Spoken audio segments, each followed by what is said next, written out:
So hey guys, welcome to my YouTube channel. मैं फिर से आपके सामने हाजिर हुआ हूँ एक नई कहानी के साथ। तो चलिए देर नहीं करते हैं और कहानी को शुरू करते हैं। मेरा नाम विवेक है। मैं आज 27 साल का हूँ। इस घटना को हुए लगभग 9 साल हो चुके हैं, लेकिन आज भी जब किसी स्कूल का सायरन बजता है तो मेरे हाथ पैर अपने आप कांपने लगते हैं। मैंने यह बात कभी पुलिस को नहीं बताई, और ना ही अपने परिवार वालों को, और ना ही अपने दोस्तों को, क्योंकि अगर मैं उस दिन की पूरी सच्चाई बता देता तो शायद कोई मुझ पर विश्वास ही नहीं करता। ये घटना साल 2017 की है। मैं उस समय क्लास 11th में पढ़ता था। हमारा स्कूल शहर से लगभग 5 किलोमीटर दूर था। एक 3 मंजिला पुरानी इमारत, चारों ओर बड़े बड़े बरगद के पेड़, और पीछे एक जर्जर हॉस्टल जिसे 10 साल पहले बंद कर दिया गया था। स्कूल के पहले ही दिन मेरे सीनियर बच्चों ने एक अजीब बात मुझसे कही। अगर कभी भी स्कूल में लॉकडाउन हो जाए तो तीसरी मंजिल की तरफ मत देखना। सब हंस पड़े। हमें लगा यह नए बच्चों को डराने का कोई नया तरीका होगा, लेकिन उस दिन हमें समझ नहीं आया कि वे मजाक नहीं कर रहे थे। दोस्तों, उस दिन सोमवार था। दोपहर के लगभग 1:30 बज रहे होंगे। हमारी हिस्ट्री की क्लास चल रही थी कि अचानक पूरे स्कूल में एक लंबा सायरन गूंज उठा। पहले तो किसी ने ध्यान नहीं दिया, लेकिन अगले ही पल प्रिंसिपल की घबराई हुई आवाज़ स्पीकर पर सुनाई दी। सभी शिक्षक तुरंत लॉकडाउन लागू करें। कोई भी छात्र क्लास से बाहर नहीं जाएगा। ये ड्रिल नहीं है। इतना सुनते ही हमारी मैडम का चेहरा उतर गया। उन्होंने बिना कुछ बोले दरवाज़ा बंद कर दिया और खिड़कियों के पर्दे गिरा दिए, और जल्दी से कमरे की लाइट बंद कर दी, और धीरे से बोली, कोई भी बच्चा आवाज़ नहीं करेगा। हमारे कमरे में लगभग 45 बच्चे थे, लेकिन ऐसा सन्नाटा था जैसे वहाँ कोई हो ही ना। मेरे बगल में बैठा अमन धीरे से बोला, लगता है कोई आतंकवादी आया होगा। पीछे से किसी ने कहा, नहीं, शायद किसी के पास बंदूक होगी। इतने में पूरे स्कूल की बिजली चली गई। अब कमरे में सिर्फ बाहर की हल्की रोशनी बची थी। अचानक ऊपर तीसरी मंजिल से किसी के घसीटे जाने की आवाज़ आने लगी। इतनी भारी आवाज़ कि पूरी क्लास सुन सकती थी। हमारी मैडम ने घबराकर छत की तरफ देखा, फिर धीरे से बुदबुदाई, नहीं, यह फिर से नहीं हो सकता। मैंने पहली बार उनके चेहरे पर ऐसा डर देखा था। तभी कॉरिडोर में किसी के भागने की आवाज़ आई। ऐसा लग रहा था जैसे कोई पूरी ताकत से दौड़ रहा हो। वह आवाज़ हमारी क्लास के सामने आकर रुक गई, और फिर दरवाजे पर 3 बार दस्तक हुई। कोई कुछ नहीं बोला। फिर मैडम ने, फिर बाहर से एक लड़की की आवाज़ आई, मैडम दरवाज़ा खोलिए, मैं बाहर रह गई हूँ। मेरे सामने बैठी नेहा कांपने लगी, क्योंकि वो आवाज़ बिल्कुल ठीक उसकी छोटी बहन की थी, जो उसी स्कूल में 8वीं क्लास में पढ़ती थी। नेहा उठने ही वाली थी कि मैडम ने उसका हाथ पकड़ लिया। उन्होंने फुसफुसा कर कहा, जो भी हो दरवाज़ा मत खोलना। बाहर से फिर वही आवाज़ आई, दीदी मुझे बहुत डर लग रहा है। अब पूरी क्लास की सांसें तेज हो चुकी थी कि तभी दरवाजे के नीचे से किसी की परछाई दिखाई दी, लेकिन वह परछाई उल्टी दिशा में चल रही थी, जैसे कोई इंसान आगे नहीं पीछे की ओर चल रहा हो। मेरे शरीर में झुरझुरी दौड़ गई, और तभी स्कूल की घंटी अपने आप बजने लगी, जबकि पूरे स्कूल की बिजली बंद थी। हर घंटी के साथ ऐसा लग रहा था जैसे कोई हमारी क्लास के और करीब आ रहा हो। मैडम की आंखों में आंसू आ चुके थे। उन्होंने अपनी कांपती हुई आवाज़ में कहा, अगर कोई भी दरवाज़ा खोलेगा तो शायद हम में से कोई भी जिंदा घर नहीं जाएगा। और उसी क्षण दरवाजे का हैंडल अपने आप घूमने लगा, धीरे धीरे, फिर तेज और फिर इतनी जोर से कि लगा अब दरवाज़ा टूट ही जाएगा। और ठीक तभी कॉरिडोर से एक ऐसी चीख सुनाई दी जिसने हम सबकी रूह जमा दी। कॉरिडोर से आई वह चीख ऐसी थी जैसे मैंने कभी पहले नहीं सुनी थी। वह किसी इंसान की चीख नहीं लग रही थी, उसमें दर्द भी था और गुस्सा भी। चीख सुनते ही हमारे रोंगटे खड़े हो गए और दरवाजे का हैंडल घूमना बंद हो गया। पूरी क्लास में ऐसा सन्नाटा छा गया कि किसी को सांस तक लेने की आवाज़ नहीं आ रही थी। हमारी मैडम ने धीरे से भगवान का नाम लिया और करीब 5 मिनट तक कुछ नहीं हुआ कि फिर अचानक स्कूल के लाउड स्पीकर से आवाज़ आई, सभी शिक्षक अपने अपने कमरों में रहें, पुलिस रास्ते में है, कोई भी दरवाज़ा नहीं खोलेगा। आवाज़ प्रिंसिपल की थी, लेकिन उसमें कुछ अजीब था। उनकी आवाज़ बार बार टूट रही थी, जैसे कोई और उसी आवाज़ की निकल कर रहा हो। मैडम ने तुरंत स्पीकर की तरफ देखा और धीरे से बोली, ये सर की आवाज़ नहीं है। हम सब एक दूसरे का चेहरा देखने लगे। अगर वह प्रिंसिपल नहीं है तो फिर कौन है जो लाउड स्पीकर पर बोल रहा है? फिर उसी समय पीछे की खिड़की से हवा का एक तेज झोंका आया। हालांकि कमरे की सारी खिड़कियां अंदर से बंद थीं। मेरी नज़र अनजाने में तीसरी मंजिल की तरफ चली गई। बरामदे की टूटी हुई रेलिंग के पास कोई खड़ा था, सफ़ेद स्कूल यूनिफॉर्म, लंबे खुले बाल और बिल्कुल स्थिर शरीर। मैंने अमन की बाँह पकड़ ली। उधर देख। अमन ने जैसे ही ऊपर देखा, वह लड़की धीरे धीरे अपना सिर हमारी तरफ घुमाने लगी, लेकिन उसका शरीर बिल्कुल इंसान जैसा नहीं था। वह बिल्कुल हिल नहीं रही थी, सिर्फ उसकी गर्दन घूम रही थी, पूरा 180 डिग्री। अमन की चीख निकल गई। मैडम ने तुरंत उसका मुंह दबा दिया। जब हमने दोबारा ऊपर देखा तो वहाँ कोई नहीं था। करीब आधे घंटे बाद पुलिस स्कूल पहुँच गई। लॉकडाउन ख़त्म कर दिया गया। हमें लाइन बनाकर मैदान में ले जाया गया। हर बच्चे की गिनती हुई। सभी मौजूद थे, लेकिन एक नाम पुकारा गया, रचित। कोई जवाब नहीं। दोबारा, रचित। फिर भी कोई जवाब नहीं। रचित हमारी ही क्लास का लड़का था। वह लॉकडाउन शुरू होने से कुछ मिनट पहले वॉशरूम गया था और वापस नहीं आया। पूरा स्कूल छान मारा गया, washroom, library, lab, store room, यहाँ तक कि बंद हॉस्टल भी। लेकिन रचित का कोई नामो निशान नहीं मिला। ऐसा लगा जैसे वह हवा में गायब हो गया हो। अगले दिन स्कूल बंद रहा। तीसरे दिन जब स्कूल खुला तो तरह तरह की अफवाहें फैल चुकी थीं। कोई कह रहा था कि रचित भाग गया, कोई कह रहा था कि उसका अपहरण हो गया। लेकिन चौथे दिन हमारे खेल शिक्षक ने मुझे अकेले में बुलाया। उन्होंने पूछा, तुमने लॉकडाउन वाले दिन तीसरी मंजिल की तरफ देखा था? मैंने घबराकर कहा, जी। उन्होंने गहरी सांस ली।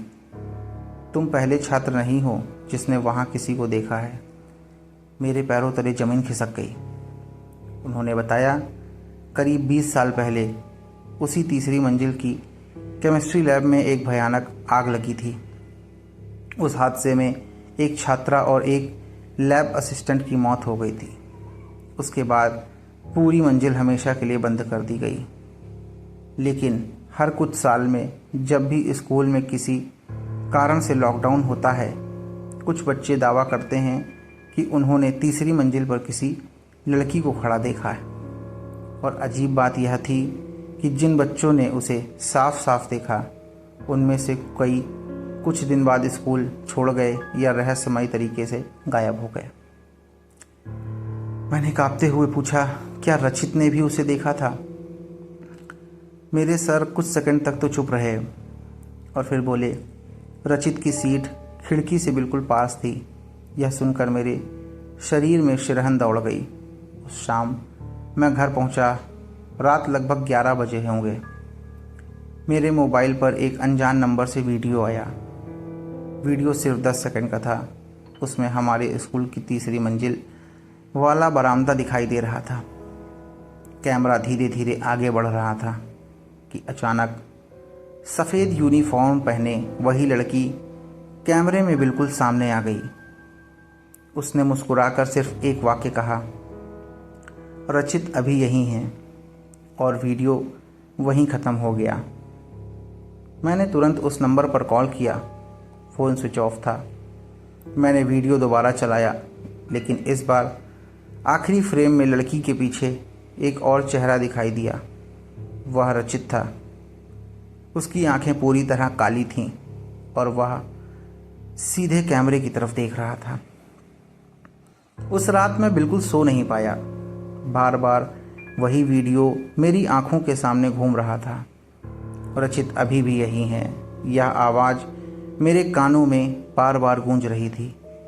अगले दिन मैं स्कूल पहुंचा तो देखा कि पूरे स्कूल का माहौल बदला हुआ था। कोई ज़ोर से बात नहीं कर रहा था। रचित का बैग अभी भी उसकी सीट पर रखा हुआ था। उसकी किताबें भी वहीं थीं, लेकिन रचित का कोई अता पता नहीं। पुलिस ने भी खोजबीन बंद कर दी थी। उन्होंने मान लिया था कि शायद वह कहीं भाग गया होगा, लेकिन मैं जानता था रचित भागा नहीं था। उस वीडियो के बाद मुझे यकीन हो गया था कि उसके साथ कुछ ऐसा हुआ है जिसे कोई समझ नहीं सकता। लंच ब्रेक के बाद मेरे दोस्त अमन ने धीरे से कहा, आज रात स्कूल चलोगे? मैंने उसकी तरफ देखा और कहा, पागल हो गए हो क्या? उसने जेब से एक पुरानी चाबी निकाली। ये मुझे खेल वाले सर ने दी है। मैं चौंक गया। उन्होंने सिर्फ इतना कहा, अगर सच जानना है तो तीसरी मंजिल के आखिरी कमरे में जाना। मैंने कई बार मना किया, लेकिन अंदर ही अंदर मैं भी सच जानना चाहता था। आखिर रात 10 बजे मैं और अमन और हमारी क्लास का एक और लड़का करण स्कूल की पिछली दीवार फांद कर अंदर घुस गए। पूरा स्कूल अंधेरे में डूबा हुआ था। सिर्फ चौकीदार के कमरे में ही हल्की पीली रोशनी जल रही थी। अजीब बात यह थी कि चौकीदार कहीं दिखाई नहीं दे रहा था। हम धीरे धीरे सीढ़ियाँ चढ़ने लगे। पहली मंजिल सब कुछ सामान्य था। दूसरी मंजिल पर गए तो वह पूरी तरह शांत थी। जैसे ही हमने तीसरी मंजिल की पहली सीढ़ी पर कदम रखा, मेरे कानों में बच्चों के धीरे धीरे हंसने की आवाज़ें आने लगी। मैंने पीछे मुड़कर देखा। अमन और करण भी रुक गए थे। तुमने सुना? दोनों ने बिना बोले सिर हिला दिया। आवाज़ बिल्कुल पास से आ रही थी, लेकिन वहाँ कोई नहीं था। तीसरी मंजिल का कॉरिडोर धूल से भरा हुआ था। ऐसा लग रहा था जैसे सालों से किसी ने वहाँ कदम तक नहीं रखा हो, लेकिन धूल पर ताजे पैरों के निशान बने हुए थे। छोटे नंगे पैरों के निशान।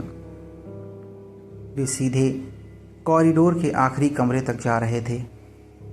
कमरे के ऊपर जंग लगी नेम प्लेट थी, रसायन विज्ञान प्रयोगशाला। यानी ये वही लैब है जहाँ 20 साल पहले आग लगी थी। दरवाजे पर भारी जंग लगा हुआ एक ताला था। अमन ने कांपते हुए हाथों से चाबी निकाली। ताला पहली बार में ही खुल गया, जैसे कोई अंदर हमारा इंतज़ार कर रहा हो।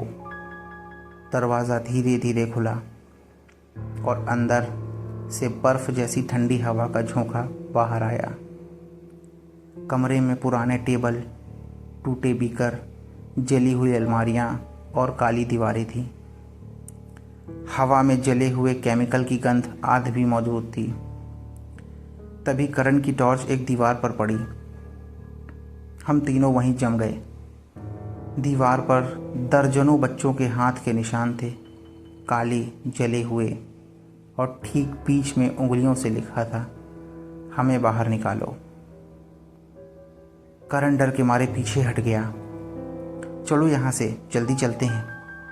लेकिन तभी दरवाज़ा अपने आप बंद हो गया। हम तीनों दौड़कर दरवाजे तक पहुँचे। वह बाहर से बंद नहीं था, फिर भी पूरी ताकत लगाने पर भी वो खुल नहीं रहा था। कमरे का तापमान अचानक बहुत नीचे चला गया। हमारी सांसों से धुआं निकलने लगा और तभी कमरे के सबसे अंधेरे कोने से किसी लड़की के गुनगुनाने की आवाज़ आने लगी, धीरे, बहुत धीरे, जैसे कोई लोरी गा रहा हो। अमन ने कांपती हाथों से टॉर्च उस दिशा में घुमाई। रोशनी पड़ते ही वहाँ एक लड़की बैठी दिखाई दी। सफ़ेद यूनिफॉर्म, जले हुए हाथ और चेहरे पर लंबे बाल। उसका चेहरा दिखाई नहीं दे रहा था। वो धीरे धीरे उठी और बिना पैर हिलाए ज़मीन पर फिसलती हुई हमारी तरफ आने लगी। मैं डर के मारे वहीं जड़ गया। अचानक उसने अपने बाल हटाए और मेरा दिल जैसे धड़कना ही भूल गया। वो वही लड़की थी जो सीसीटीवी में दिखाई दी थी, लेकिन इस बार उसकी आंखें नहीं थीं। उनकी जगह सिर्फ 2 काले गड्ढे थे। उसने मुस्कुरा कर कहा, तुम तीनों नहीं आए हो। हमने एक दूसरे की तरफ देखा। हम तो सचमुच में 3 ही थे। फिर उसने ये क्यों कहा, तुम्हारे साथ चौथा भी आया था। यह सुनकर हमने धीरे धीरे पीछे मुड़कर देखा और हमारे पैरों तले ज़मीन खिसक गई। दरवाजे के पास रचित खड़ा था, लेकिन वो पहले जैसा नहीं था। उसकी स्कूल यूनिफॉर्म पूरी तरह जली हुई थी। उसकी आंखें बिल्कुल काली थीं और वह बिना पलक झपकाए हमें देखता जा रहा था। और फिर उसने मुस्कुरा कर सिर्फ इतना कहा, अब कोई भी यहाँ से बाहर नहीं जाएगा। फिर उसी पल पूरी लैब की लाइटें अपने आप जल उठीं। हालांकि पूरे स्कूल में बिजली ही नहीं थी और अगले ही सेकंड कमरे के हर कोने से बच्चों की चीखें गूंजने लगीं, इतनी तेज़ कि हमने अपने कान बंद कर लिए। फिर हमारे पीछे से किसी ने धीरे से फुसफुसाया, दरवाज़ा अब कभी नहीं खुलेगा। और उसी क्षण पूरी लैब अंधेरे में डूब गई। हम तीनों की सांसें इतनी तेज़ चल रही थीं कि ऐसा लग रहा था जैसे कोई हमारे सीने के अंदर से धड़कनों को खींच रहा हो। अचानक मेरे कानों के बिल्कुल पास एक आवाज़ आई, विवेक, पीछे मत देखना। वो अमन की आवाज़ थी, लेकिन अमन तो मेरे सामने खड़ा था। मेरे हाथ में टॉर्च लगभग गिर गई। फिर अंधेरे में एक एक करके नीली रोशनियां चलने लगी। पहले 1, फिर 2 और फिर दर्जनों। वह रोशनी नहीं थी, वो आंखें थीं, छोटे छोटे बच्चों की आंखें। वे लैब के हर कोने में खड़े थे, कुछ जले हुए, कुछ आधे दिखाई दे रहे थे, कुछ बिना चेहरे के, और सभी हमें देख रहे थे। करण चीख पड़ा, लेकिन उसकी आंखें तुरंत रुक गईं, क्योंकि रचित ने उसका हाथ पकड़ लिया था। उसका हाथ बर्फ से भी ज़्यादा ठंडा था। रचित ने धीरे से कहा, अब तुम भी यहीं रहोगे। करण ने खुद को छुड़ाने की बहुत कोशिश की, लेकिन उसकी पकड़ पत्थर से भी ज़्यादा मजबूत थी। मैं और अमन पीछे हटे कि तभी वही लड़की हमारे सामने आ गई। इस बार उसका चेहरा साफ दिखाई दे रहा था। वह पूरी तरह जला हुआ था, लेकिन उसकी मुस्कान एक अजीब सी शांति की ओर इशारा कर रही थी। उसने कहा, तुम लोग सच जानना चाहते थे ना? हम कुछ नहीं बोले। वह धीरे धीरे लैब के बीच में गई और अचानक हमारे सामने का कमरा बदलने लगा। जली हुई दीवारें नई हो गईं, टूटे टेबल ठीक हो गए, कमरे में बच्चे बैठ गए और सामने एक लैब असिस्टेंट खड़ा दिखाई दिया। यह कोई सपना नहीं था, हम अतीत देख रहे थे। उस लड़की ने कहा, 20 साल पहले इसी दिन लॉकडाउन हुआ था। हमने देखा बाहर तेज बारिश हो रही थी। स्कूल में अफवाह फैली थी कि कोई हथियार लेकर अंदर घुस आया है। सभी छात्र को क्लासरूम में बंद कर दिया गया, लेकिन इस लैब में कुछ बच्चे फंस गए थे। लैब असिस्टेंट ने दरवाज़ा खोलने की कोशिश की, लेकिन बाहर से किसी ने उसे बंद कर दिया था। फिर एक केमिकल गिरा, चिंगारी उठी और पूरी लैब आग में घिर गई। बच्चे दरवाज़ा पीटते रहे, चीखते रहे, मदद की पुकार करते रहे, लेकिन लॉकडाउन के कारण किसी ने दरवाज़ा नहीं खोला। कुछ देर बाद चीखें बंद हो गईं। लड़की ने हमारी तरफ देखकर कहा, हम सिर्फ एक नहीं थे, हम 7 थे। मेरे रोंगटे खड़े हो गए। स्कूल में तो हमेशा कहा जाता था कि सिर्फ एक छात्रा और एक लैब असिस्टेंट मरे थे। लड़की की आवाज़ बदल गई, अब उसमें दर्द था। उन्होंने सच छुपाया है। अगर 7 बच्चों की मौत की बात बाहर आती तो स्कूल हमेशा के लिए बंद कर दिया जाता। अमन ने डरते और कांपते हुए पूछा, तो रचित? लड़की ने रचित की तरफ देखा। उसने हमें देखा था, इसलिए हमने उसे अपने साथ रख लिया। रचित मुस्कुराया, लेकिन उसकी मुस्कान इंसानी नहीं थी। वो बोला, अब लॉकडाउन पूरा होगा, 7 की जगह 8 होंगे। इतना कहते ही कमरे में आग की गंध फैल गई। दीवारों पर लपटें दिखाई देने लगीं, फर्श गर्म होने लगा और अचानक लाउड स्पीकर से वही आवाज़ गूंजी, कोई भी दरवाज़ा नहीं खोलेगा। इस बार आवाज़ साफ थी, वह प्रिंसिपल की नहीं थी, वह उसी लड़की की आवाज़ थी। मैंने देखा कि दरवाजे के पास पुरानी लकड़ी की एक अलमारी रखी हुई थी। उसके पीछे दीवार में एक छोटा सा टूटा हुआ हिस्सा था। मैंने अमन से कहा, उधर चलो। हम दौड़े, लेकिन रचित हमारे सामने आ गया। उसकी आंखें पूरी तरह खाली थीं। उसने कहा, भागोगे तो भी वापस यहीं आओगे। मैंने पूरी ताकत से उसे धक्का दिया। वो पीछे गिर गया और उसी पल उसकी जली हुई यूनिफॉर्म से धुआं उठने लगा। अमन ने अलमारी हटाई। पीछे सचमुच एक संकरा सा रास्ता था, शायद पुरानी वेंटिलेशन सॉफ्ट। मैं अंदर घुस गया और अमन भी घुस गया, लेकिन करण पीछे रह गया। उसकी चीख सुनाई दी, विवेक, अमन, मुझे छोड़कर मत जाओ। हमने पीछे मुड़कर देखा। करण को रचित और बाकी जले हुए बच्चे पकड़े हुए थे।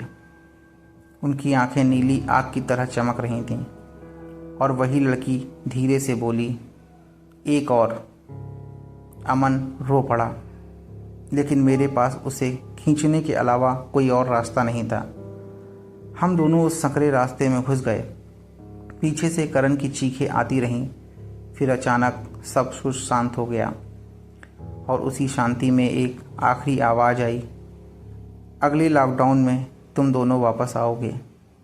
हम रेंगते हुए दूसरी तरफ निकले और जैसे ही बाहर आए, पूरे स्कूल में अचानक बिजली वापस आ गई।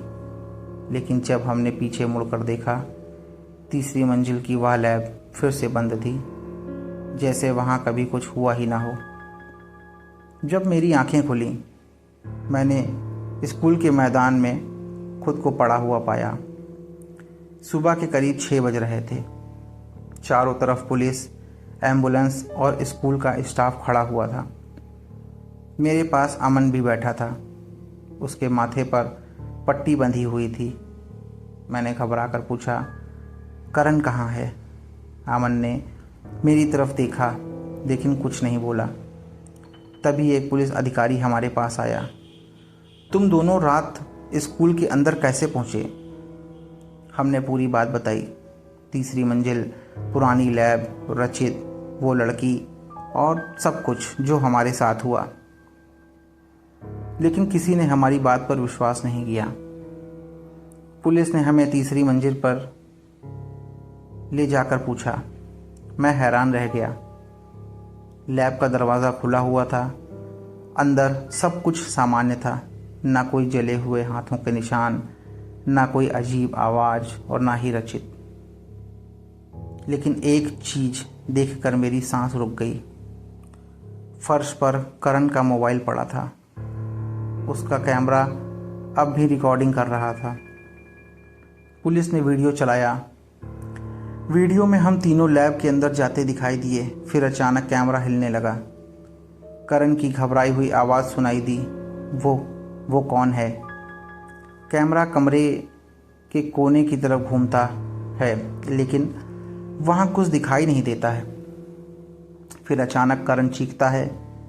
कैमरा ज़मीन पर गिर जाता है। वीडियो में सिर्फ हमारे भागने की आवाज़ आती है और आखिरी 2 सेकंड में एक लड़की की धीमी सी हंसी सुनाई देती है। उसके बाद वीडियो बंद हो जाता है। पुलिस ने पूरे स्कूल की तलाशी ली। करण भी कहीं नहीं मिला और रचित भी। दोनों लापता घोषित कर दिए गए। उस घटना के 2 महीने बाद स्कूल हमेशा के लिए बंद कर दिया गया। सरकारी रिकॉर्ड में करण लिखा गया, कारण दिखा गया, ये भवन असुरक्षित है। लेकिन शहर के लोग कुछ और कहते थे। वे कहते थे कि हर कुछ साल में वहाँ अजीब घटनाएं होती थीं। इसी वजह से कोई उस इमारत को खरीदना नहीं चाहता था। साल बीतते गए, मैंने पढ़ाई पूरी की, नौकरी भी लग गई। मैं उस घटना को भूलने की बहुत कोशिश की, लेकिन एक रात करीब 12 बजे मेरे फ़ोन पर एक अनजान ईमेल आया। उसमें सिर्फ एक वीडियो था। वीडियो किसी नए स्कूल का था। कैमरे के नीचे तारीख लिखी हुई थी 14 जुलाई 2026। वीडियो में बच्चे लॉकडाउन के दौरान अपनी क्लास में बैठे थे। अचानक कैमरा खिड़की की तरफ घूमता है। तीसरी मंजिल के कॉरिडोर में एक लड़की सफ़ेद यूनिफॉर्म में खड़ी थी।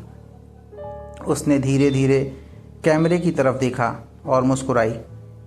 फिर उसने होंठ हिलाए और आवाज़ नहीं थी, लेकिन मैं उसके होंठों को पढ़ सकता था। वह कह रही थी, मैं अभी भी यहीं हूँ। और वीडियो अचानक बंद हो गया। मैंने तुरंत उस ईमेल का जवाब देने की कोशिश की, लेकिन ईमेल भेजने वाले का पता मौजूद नहीं था। आज भी जब कभी किसी पुराने स्कूल के सामने से गुजरता हूँ तो अनजाने में तीसरी मंजिल की खिड़कियों की तरफ देखने लगता हूँ, और हर बार मुझे ऐसा लगता है जैसे कोई मुझे देख रहा हो। शायद यह सिर्फ मेरा भ्रम हो, या शायद कुछ कहानियाँ कभी सचमुच ख़त्म नहीं होती। दोस्तों, उम्मीद करता हूँ आपको ये कहानी पसंद आई होगी, और जाते जाते मैं यही कहूँगा कि आगे भी ऐसी ही कहानियाँ सुनने के लिए मेरे चैनल को ज़रूर सब्सक्राइब करें। मिलते हैं एक नई वीडियो के साथ। तब तक अपना और अपनों का ख्याल रखें।